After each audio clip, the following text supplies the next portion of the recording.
দোকানে আসলাম। বেগুন কত করে কেজি আঙ্কেল? 20 টাকা। 20 টাকা কেজি। আর এগুলো কি ক্যাপসিকাম না মরিচ না? ক্যাপসিকাম মরিচ কত করে কেজি? 20 টাকা পিস। সুন্দর মরিচ, ঝাল নাই, মিষ্টি লাগে খাইতে, সালাদ হিসাবে খাওয়া যায় এই মরিচ। কত করে? আপনারা আসবেন বনপাড়াতে, পাবেন অনেক। এগুলো পাওয়া যায় ক্যাপসিকাম মরিচ। আরও আছে এগুলো কি? এগুলা কচু কত করে কেজি?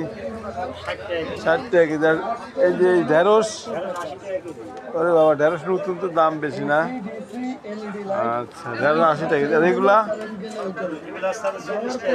এগুলো কি? বিটরুট 40 টাকা কেজি। আর ডাটা? ডাটা তো সুন্দর ডাটা, এখানে নরম মনে হয় না? 20 টাকা আটি ডাটা, সুন্দর ডাটা, 20 টাকা আটি, ভালোই লাগতেছে। আপনারা সবজি নেবেন। লাউ কত করে পিস? 20 টাকা পিস। এরকম সবজি, লাউ তরকারি বনপাড়ায় আসবেন, সস্তা দামে মোটামুটি পাওয়া যায়, টাটকা একদম।